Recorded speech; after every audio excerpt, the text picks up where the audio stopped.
Super super ma'am. Madam acting Radhika madam acting ತುಂಬಾ ಚೆನ್ನಾಗಿತ್ತು. Super movie 100 days ಚೆನ್ನಾಗಿ ಓಡುತ್ತೆ ಫಿಲಂ. ಒಂದು ಡ್ರೈವರ್ಸ್ ಕೇಳ್ತೀನಿ, ಮೇಡಮ್ಗೆ ಫುಲ್ ಸಪೋರ್ಟ್ ಮಾಡಿ ಅಂತ ನಾನು ಕೇಳ್ಕೊಂತೀನಿ ಸರ್. ಸೆಂಟಿಮೆಂಟಲ್ ನೋಡಿದ್ವಿ, ನಿಜವಾಗ್ಲೂ ಮೂವಿ ಮಾತ್ರ ಆರ್ ಆಗಿದೆ ಸರ್. ಸೂಪರ್ ಆಗಿದೆ ಮೂವಿ ಮಾತ್ರ. ಈ ತರ ಕ್ಯಾರೆಕ್ಟರ್ ಅವ್ರಿಗೆ ಇಷ್ಟು ಸೂಪರ್ ಆಗಿ ಮ್ಯಾಚ್ ಆಗುತ್ತೆ ಅಂತ ಪ್ರಾಮಿಸ್ ಗೊತ್ತಿರ್ಲಿಲ್ಲ. ತುಂಬಾ ಚೆನ್ನಾಗಿ ಮೂವೀಸ್ ಬಂದಿದೆ. ಕಾಳಿಕಾ ದೇವ್ರಿ ಮೇಡಮ್ ಮೈ ಮೇಲೆ ಬಂದಿದ್ದಾರೆ ಅಂತ ಅನ್ಕೊಂಡಿದ್ದೀವಿ.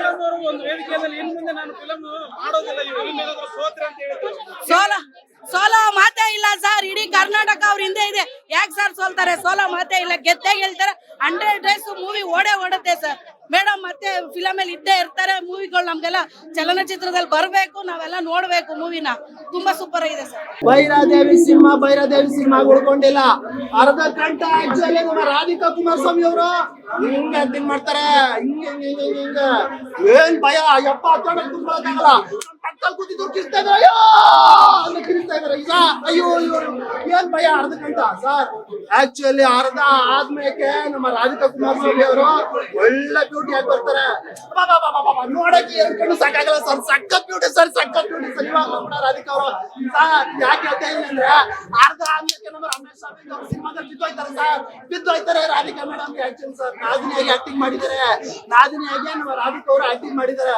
ಬಿದ್ದೋಗ್ತಾರೆ ಸರ್ ಲಾಸ್ಟ್ ಅಲ್ಲಿ ಸರ್. ಅವಳು ಅಯ್ಯೋ ದೇವ್ರೇ ಅಳು ಸರ್. ಯಾಕೆಂದ್ರೆ ಸರ್ ಒಬ್ಬ ವ್ಯಕ್ತಿ ಸಮಾಜದಲ್ಲಿ ಕಟುಕ ಕ್ರೂರ ಆದಾಗ, ಮೃಗ ಆದಾಗ ಕ್ಲೈಮ್ಯಾಕ್ಸ್ ಏನಾಗುತ್ತೆ, ಸಂಸಾರಗಳಲ್ಲಿ ಕ್ಲೈಮ್ಯಾಕ್ಸ್ ಏನಾಗುತ್ತೆ ಅನ್ನೋದು ಸರ್ ಈ ಸಿನಿಮಾ ನೋಡ್ಬೇಕು ಸರ್. ಈ ಸಿನಿಮಾ ನೋಡ್ಬೇಕು ಸರ್. ಸರ್ ನಿಜವಾಗ್ಲು ಸರ್ ರಮೇಶ್ ಅರವಿಂದ್ ಅವರು ಸರ್ ಮುಕ್ಕಾಲ್ ಭಾಗ ಸೈಲೆಂಟ್ ಆಕ್ಟಿಂಗ್ ಮಾಡಿದಾರೆ ಸರ್. ಲಾಸ್ಟ್ ಅಲ್ಲಿ ನೋಡ್ಬೇಕು ಸರ್. ಈ ಮಟ್ಟಿಗೆ ಭಯ ಹುಟ್ಟಿಸ್ತಾರೆ ಸರ್. ಏನ್ ಆಕ್ಟಿಂಗ್ ಸರ್ ರಮೇಶ್ ಅರವಿಂದ್ ಅವ್ರದ್ದು. ಆಕ್ಚುಲಿ ಅಂತರ್ಗಾಮಿಲಿ ರಮೇಶ್ ಅರವಿಂದ್ ಅವ್ರದ್ದು ಆಕ್ಟಿಂಗ್ ನೋಡಿದ್ವಿ ನಾವು. ಅದು ಬಿಟ್ರೆ ಭೈರಾದೇವಿಲಿ ಸಖತ್ ಆಕ್ಟಿಂಗ್ ರಮೇಶ್ ಅರವಿಂದ್ ಅವ್ರದ್ದು. ಈ ಆಕ್ಟಿಂಗ್ ನೋಡಿ ಕಣ್ ತುಂಬಿಕೊಂಡಿಲ್ಲ ಅಂದ್ರೆ, ಇದು ನೋಡಕ್ಕೆ ಈ ಸಿನಿಮಾ ಭೈರಾದೇವಿ ಸಿನಿಮಾ ನೋಡಕ್ಕೆ ಚೆನ್ನಾಗಿ ಬಂದಿಲ್ಲ ಅಂದ್ರೆ ಇನ್ನೇನ್ ಹೇಳೋಣ. ಸಖತ್ ಸಿನಿಮಾ, ಎಲ್ಲರೂ ಬರ್ಬೇಕು.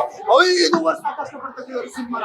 ಒಂದೊಂದು ಶಾರ್ಟ್ಸ್ ಆಗಿರ್ಬೋದು, ಒಂದೊಂದು ಫ್ರೇಮ್ ಆಗಿರ್ಬೋದು, ಒಂದೊಂದು ಆಕ್ಟಿಂಗ್ ಆಗಿರ್ಬೋದು, ಒಂದೊಂದು ಸಾಂಗ್ ಆಗಿರ್ಬೋದು, ಸಖತ್ತು. ಇದು ಯಾವ್ದೋ ಒಣ ಪ್ರಶಂಸೆ ಹೇಳ್ತಾ ಇಲ್ಲ. ನಿಜವಾಗ್ಲೂ ಸಿನಿಮಾನ ಸಖತ್ತಾಗಿ ತೆಗಿದ್ದಾರೆ ಕಷ್ಟಪಟ್ಟು. ಎಲ್ಲರೂ ಬಂದ್ ನೋಡಿ. ಆಲ್ರೆಡಿ ಹೇಳ್ತಿದ್ರು ಇನ್ನೊಂದು ಹುಡುಗಿ ಲೈನ್ ಆಗ್ತಾರಲ್ಲ, ಅವ್ರಿಗೆ ಏನ್ ಸಂದೇಶ ಕೊಟ್ಟಿದ್ದಾರೆ ಫಿಲಮ್ ಅಲ್ಲಿ ಸರ್? ಅದೇ ಹೇಳೋದು, ಒಬ್ಬ ವ್ಯಕ್ತಿ ಮೃಗ ಆದ್ರೆ, ಒಬ್ಬ ವ್ಯಕ್ತಿ ಸಮಾಜದಲ್ಲಿ ಒಳಗಡೆ ಇರುತ್ತಲ್ಲ ಪಾಪು ಅದು ಮೃಗ ಆಗ್ಬಿಟ್ರೆ ಅವನು ಎಂತ ಕಟುಕ ಆಗ್ಬಿಡ್ತಾನೆ. ತನ್ನ ಹೆಂಡತಿನ ತಿನ್ಕೊಂಡ್ಬಿಡ್ತಾನೆ. ತನ್ನ ನಾದಿನಿ ಮಕ್ಕಳು ಯಾರು ಉಳಿಸಲ್ಲ. ನಮ್ ಸಮಾಜ ಇರೋದೇ ಹೀಗೆ. ಅಂತ ಬಡ್ಡಿ ಮಕ್ಕಳು ಯಾರು ಮೃಗಗಳಾಗ್ತಾರ ಅಂತ ಒಂದು ಸಿನಿಮಾನ ನೋಡಿದ್ರೆ ಒಂದು ಪಾಠ ಬರುತ್ತೆ, ಒಂದು ಪಾಠ ಕಲಿತಾರೆ ನಿಜವಾಗ್ಲೂ. ಅಂತವ್ರು ಬರ್ಬೇಕು. ನಮ್ಮ ಸಮಾಜ ಹಾಳಾಗೋಗ್ತಾ ಇದೆ. ಅಂತ ಕಚಡ ನನ್ನ ಮಕ್ಕಳು, ಮೃಗಗಳಾಗಿರೋ ಕಚಡ ನನ್ನ ಮಕ್ಕಳು ಈ ಸಿನಿಮಾನ ಬಂದು ನೋಡಿ ಬುದ್ಧಿ ಕಲೀಲಿ, ಸಮಾಜ ಉದ್ಧಾರ ಆಗ್ಲಿ ಅಂತ ಕೇಳ್ಕೊತೀನಿ ಸರ್.